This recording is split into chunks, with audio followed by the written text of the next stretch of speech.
Good evening, everybody. Good evening to the gallery and good evening to the virtual gallery. I would like you to stand for the acknowledgement of the country and the prayer. I would like to acknowledge and extend my appreciation for the Dja Wurrung people, the traditional custodians of the land that we are standing on today. Today we pay our respect to leaders and elders, past, present and emerging, for they hold the memories, the traditions, the culture and the hopes of all Dja Wurrung people. Almighty God, we ask you to be present in this council, direct and guide our deliberations. We ask you to grant us wisdom and sensitivity as we deal with the business of Central Goldfields Shire. May each decision that we make advance the well-being of all our residents. This we pray. Amen.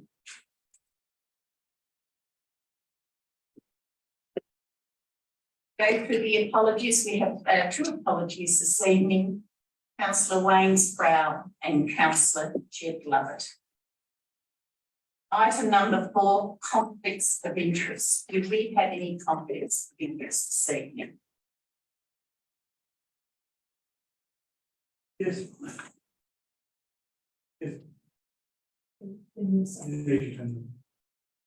Yes, Madam Mayor, I have a conflict of 8.1, the Graham Region Fund Part 1, as it is about funding and committing council's funds to it. I've got a contract there with a company, Unified Community Sports and Leisure, at that pool. Even though it's not open, remember at the pool at the moment, but I'm still contract there at the moment. 8.3, contract payments delegation updates. This is a variation to the contract for the 2 outdoor pools and part of the leisure centre. I am the pool contractor for those pools, and it's a financial matter, so I'm keeping away from both of these. Thank you. Thank you, Councillor. Confirmation of minutes from the previous council meeting. Are they true and correct? Show of hands. They are moved. Thank you. Minutes of the delegated and advisory committees have no petitions. Now we get to item number 8, which is absence of reports. I would like to suspend. Oh, okay. Sorry, Madam Mayor, but I need to like to suspend standing orders and change the 8.2, the first item on the agenda, and then 8.1 the second item, and 8.3 is the third item. Okay, can I have a second of that motion? Councillor Host Taylor. Yes.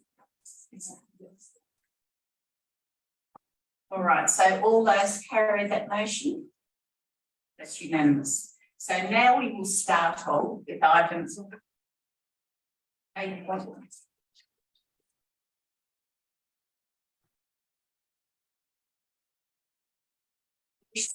I've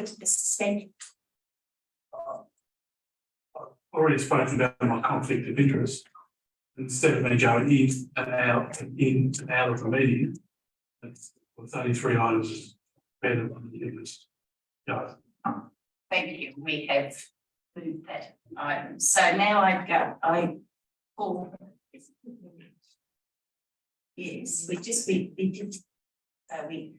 we're confirming we're changing the order from 8.2 to 8.1, or well, 8.2 will now be number 1 on the agenda, and then 8.1 will go to 8.2 on the agenda. Is that correct, councillors? Thank you. With that, Madam Mayor, happy to move the resumption of standing order. Can I have a seconder? Councillor de Villiers. All right, let's start. 8.2, which was on the former previous agenda, will now go first. It's the Maryborough Aerodrome Business Case Report. And the purpose of this report is to consider approval of the Maryborough Aerodrome business case that was commissioned following the resolution of support from Council in April 2021. Do I have a mover? Happy to move that in there. Councillor Chris Meadows Taylor. And I'm happy to move that council approves the Maryborough Aerodrome business case. Thanks to the Maryborough Aerodrome Task Force Chair and Group for their work over the past 2 years. Approves the Maryborough Aerodrome Advisory Group terms of reference and commences the process to establish the group. And 4, nominates Councillor Jeff Lovett to be chair of the Maryborough Aerodrome Advisory Group. Thank you, Councillor. Do I have a seconder? Councillor Murphy, would you like to speak? Thank you, Madam Mayor. This is a pleasure to move this motion. This is about recognition of progress made with the Maryborough Aerodrome. When the elected council came back in November 2020, there had been some concern in the community that council had perhaps overlooked the aerodrome, that the aerodrome was on its way out. The administrators had taken a difficult decision to end the certification of the aerodrome, and it became an ALA, a landing strip without the certification. That saved a lot of cost, a lot of responsibility, but with that came some community anxiety, I think, about whether that was a broader signal that the aerodrome had been overlooked. And council signalled from the very start that it was committed to the future of the aerodrome. And it established within the first few weeks to bring a group of stakeholders in to seek their views, and very shortly after, in the new year, established a community-led task force. That was important at that time. That was to give community experts the absolute ownership of advice to council about the future of the aerodrome. And so they could feel that as a community, the confidence that community members with the expertise would provide that advice to council, which they did expertly and with great passion and a lot of work. And that needs to be acknowledged. They need to be thanked. They had great faith and in proposing a chair with Neil Arbuthnot, who has a lot of experience both in local government and engineering, in building and constructing aerodromes, as well as being a past pilot. So very well qualified. Neil led that group, I think, with great distinction and put a lot of hard work into it. To a lot of successes, there was a very clear view that what we should do as a council is to make sure that that aerodrome was in fine working order. Perhaps it has been a bit neglected with other priorities, to get that back, to make it look good, to make sure it's in a fine state. And that was the priority. We were successful with the grant, the task force had solutions into that. They also had input and met with a consultant, the council funded to develop a business case. And John Stevens gave some very sound advice, basically that what we had is a fine aerodrome. We should maintain that. Any case in the future for an upgrade and for it to be a credit aerodrome again is something for the future. What we have suits our purpose, let's keep it in good running order. And now the next stage of the task force, having completed its task, is to establish an ongoing advisory group. Councillor Jeff Lovett brings a huge amount of background to it, passion to it, understanding and commitment to it. He will be an ideal chair of it.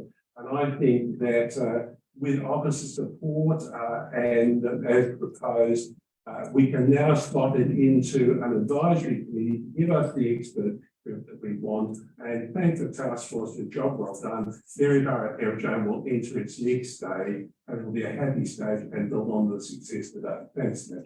Thank you, Councillor. Second, Councillor Murphy, would you like to speak? All the points that Councillor Meadows Taylor is, I concur with. I probably was going to say some of them, but I don't need to talk about the consultant. I don't need to talk about Jeff. I don't need to talk about a few other things, but I just need to say about the Airdrome Task Force. Basically, the volunteer group, and over the time, it's, you know, this has been going on for a couple of years now, so 2.5 years, so we're getting further into it. We've been doing work down there, got some more money to do some work on some drainage and a few other things. So going forward, and the consultant was really happy with the way the airport is there. So you've got this excellent airport. You know, it's just keep it as it is, keep it going, do what you have to do, and then we'll have the crop dusting went up 20 times the other day because you couldn't land anywhere else, so he used the airport and they did their work for a couple of days. And then there's also the helipad that comes in and comes out. So as we get to the point of moving some drainage on and getting kangaroos off, get trees cut to a certain level, it becomes a situation that gets a better, but as the consultant says, you've got a good airport and people come to it as they do, and we should be very happy for it. Thank you. Thank you, Councillor. Do we have anyone against this motion? Well, I will put the motion. Those in favour? That is unanimous. Thank you. Now we'll go back to item 8.1. You will be reviewing yourself, Councillor. Conflict of interest. Is that for the two items? Yes.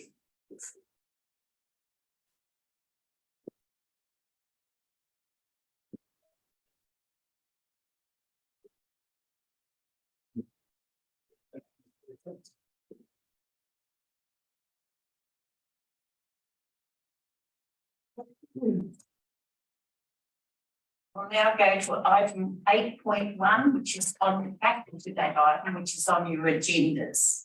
And that is the Growing Regions Fund, Part 1. The purpose of this report is to brief Council on the federal government's Growing Regions program, round 1, and the proposed approach being put forward to capitalise on the funding within this program. Do I have a mover for this item? Madam Mayor, I'd be happy to move a motion. But I'm wondering if I may direct a question to the officers beforehand. Certainly, could that be? I think it's Mr. Irving as the responsible general manager. Thank you. The question is, Mr. Irving, the report has a clear recommendation there. It also notes that 3 other projects were considered by the officers and by KPMG, the consultants.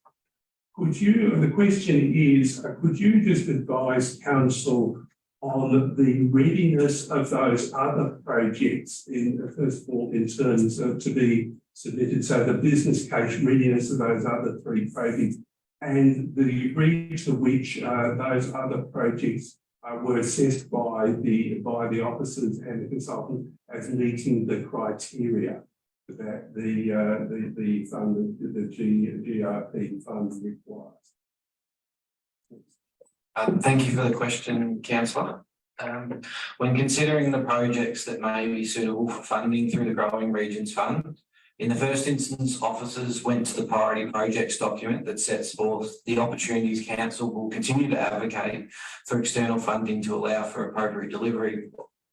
As you referenced, the major projects that were considered from this document were the Leo Reserve Pavilion upgrade, the Maryborough Tennis Complex Court improvements, Princess Park Grandstand renewal and upgrade, and the Maryborough Outdoor Swimming Pool refurbishment project. Work was then undertaken to understand the feasibility each of these had when considered against the funding guidelines of this grant program. When considering this, the key assessment requirements as per the grant guidelines were as follows: how advanced the project designs are, how far council have progressed the tender process, the extent to which the council's project fills an identified gap or need for community infrastructure, and the extent to which the project will contribute to achieving a wide range of community and socio-economic outcomes. When reviewing against these criteria, the Maryborough Outdoor Pool Complex was the most aligned and deemed the most competitive when being put forward against this competitive grant program. When considering against the Maryborough Outdoor Pool Complex, the other three projects, whilst key priorities for council, were not at the same level of readiness in terms of advancement in design or planning, did not have the same overall community benefit across the entire Shire for a wide range of community or user groups, and did not fill the same community gap or need, with this the only project with a current closed and unserviceable asset. The Maryborough Outdoor Pool Refurbishment Project is the most aligned with the grant guidelines and is being put forward for council's consideration tonight to give the best opportunity to maximise on this funding opportunity. Thank you. Thank you, Mr. Murphy. Could I have a mover for this motion? Thanks, Madam Mayor, and that I will move the opposite recommendations that council supports an expression of interest application to the federal government's growing region project, the program, round one, for the Maryborough Olympic Pool Complex project, with a commitment of a maximum of $4 million of future borrowings as contribution required under the grant guideline. Thank you, councillor. Could I have a second of this motion? Councillor, thank you, councillor de Villiers. Would you like to speak to this motion? Thank you, Madam Mayor. I would.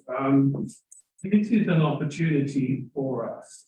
The Maryborough Olympic Pool Complex is a gem, within a broader crown of gems, and that is the whole Princess Park Heritage Reserve.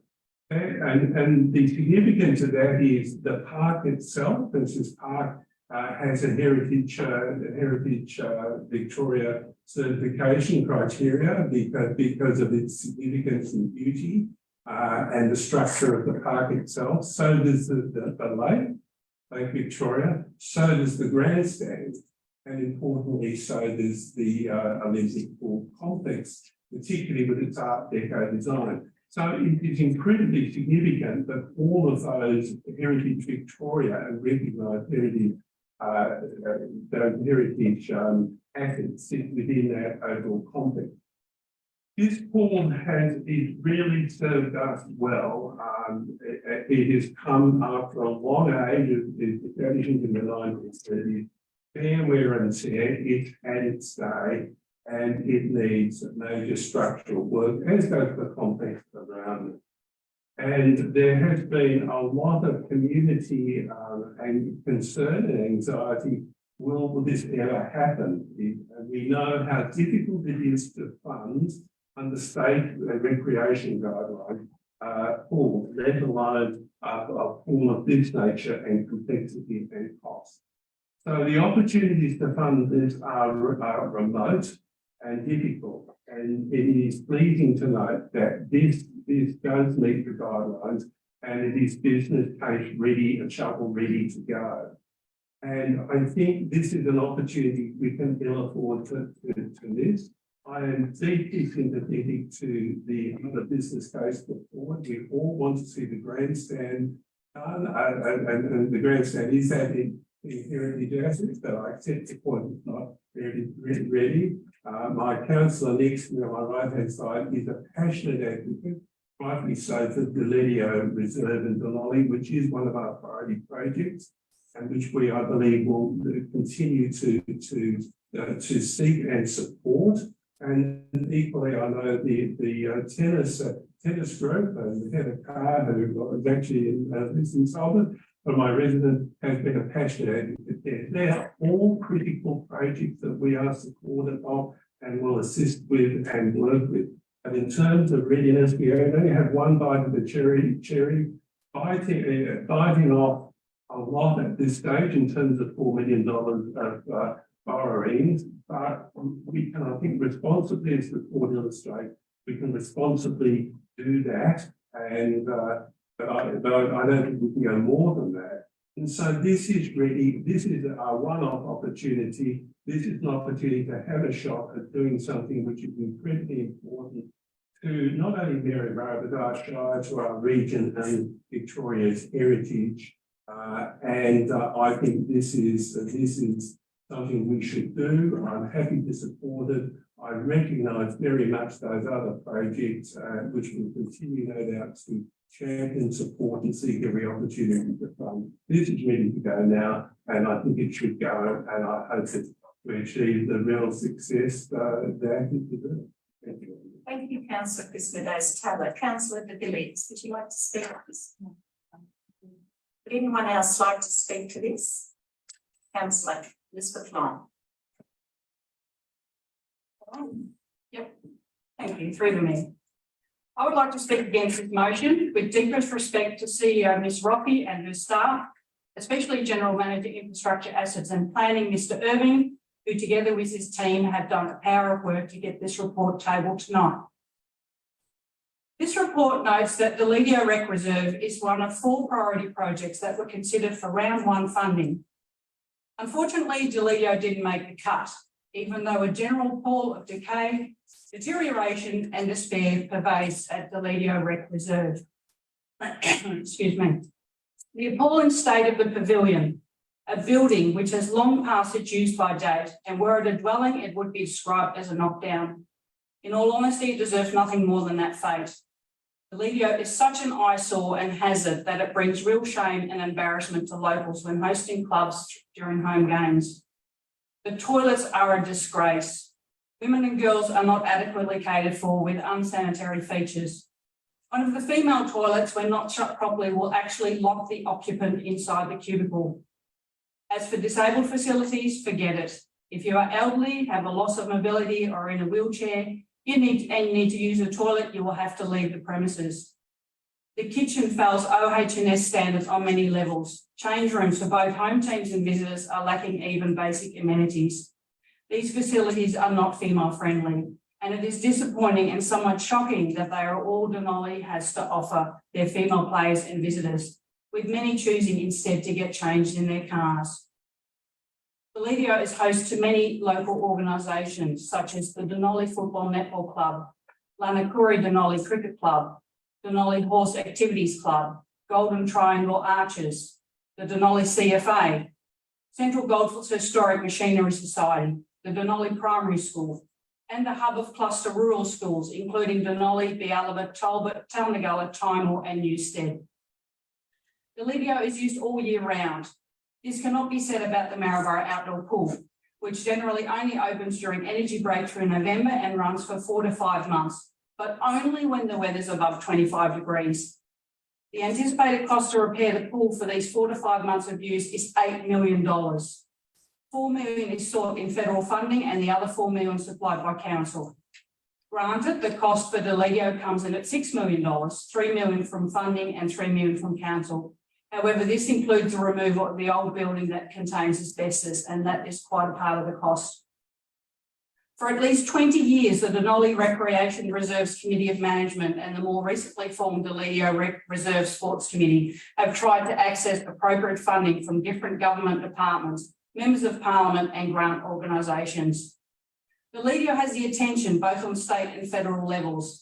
Member for Mallee, Dr. Anne Webster, announced in a visit a few days out from last year's federal election that Deledio will receive $3.6 million funding for a new pavilion contingent upon the LNP being returned to government. This $3.6 million funding promise evaporated when the federal LNP were excised from government. But then later in the year, another hope during the home game for the Denali Football Netball Club, Louise Staley, then member for Ripon at the time, pledged $1.5 million. Again, this evaporated when they lost the election. Recently, community members and I met with members for Ripon, Martha Haylett at Deledio to discuss funding opportunities. Ms. Haylett stressed that this funding stream would be the best bet for Deledio and urged the Shire to put an EI. I'm respectful of the fact that the heritage listed Maryborough Olympic Pool is a better candidate and is more competitive for the round 1 expression of interest with more detailed work completed. But I ask you, how do I explain that to a young girl who's getting changed in a car because the facilities in Denali are so substandard? The will and sense of community is stronger than ever in Denali. with some of the hardest working volunteers I've ever come across in my life. However, to not have an EOI when round one opens will be a real sucker punch to everyone that has worked tirelessly with an unwavering commitment for such a long time. Thank you. Councillor Robertson Clark. Thank you, Madam Mayor. I would like to start the right reply simply by commending Councillor Long for what she said. She said it with passion. She said it as a genuine quality councillor representing the ward and representing an important project that we all recognise is in our priority projects plan.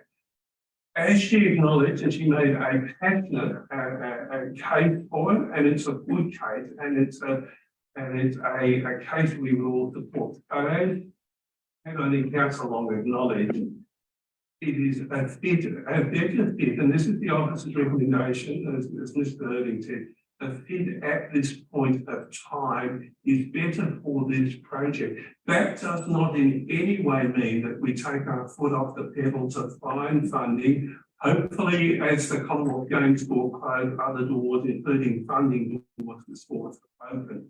So we continue to work on the video. We continue to work on all the grandstand and all the projects with passion and commitment.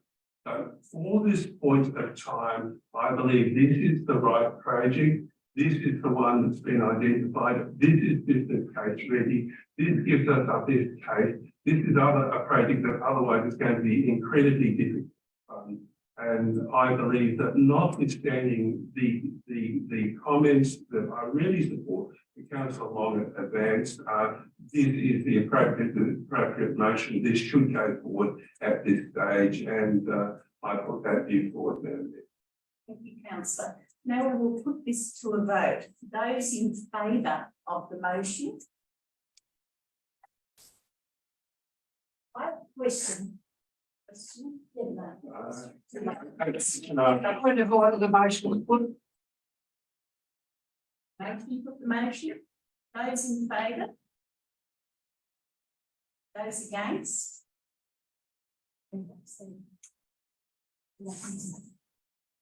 Or abstain, Councillor Villiers? Because Councillor Villiers is abstaining from the vote. It's too late for questions. I'm sorry, Councillor.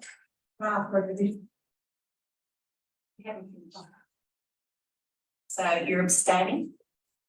If I call for a vote again, will you change your mind or remain the same? I'll have to change my mind. In favour. So I'll put the motion again. Those in favour of this motion? Those against? So 3 for the motion, 1 against.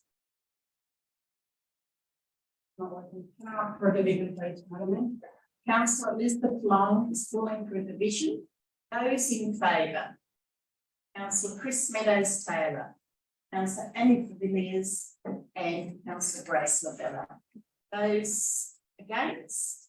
Councillor Elizabeth Long.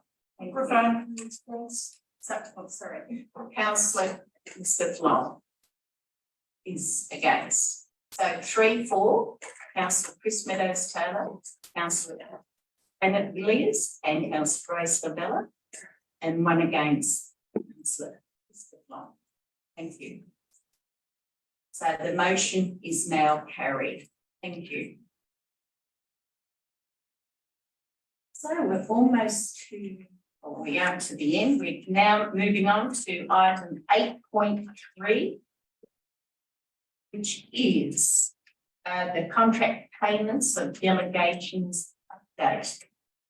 The report presents a proposed action on 2 contracts and associated variations that will require council to consider due to exceeding Chief Executive Officer delegation. So exceeds the delegation. We need to vote on this. So do I have a mover?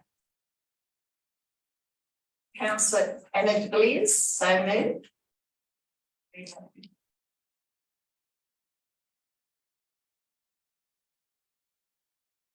Thank you. The recommendation by the officers is that council note the variations to the value of $84,546.72, including GST, approved to date under contract G 1698-2022, Central Goldfield Swimming Pool Upgrade Works. Authorize the Chief Executive Officer under delegation to approve final variations to contract G 1698-2022. And thirdly, authorize the Chief Executive Officer under delegation to approve variations to the contract. Thank you, Councillor de Villiers. Do I have a seconder? Councillor Long. Would you like to speak to this motion? I do not really have anything to add as to what's I've read, because this is a management decision, and it needs to be ratified by the council. And money is available, and it's just that redistributing the money to meet the contract requirements. Thank you, Council. Thank you, Councillor de Villiers. Councillor Elizabeth Long, would you like to speak to the motion? Just to work. Nothing further to add. Thank you, Madam Mayor. Thank you. Well, I'll put the motion. All in favour of this motion? That is 4 in favour. That is unanimous. Thank you. Moving on to item number 9, notices of motion. There are no notices of motion. Number 10, urgent business. There are no urgent business items.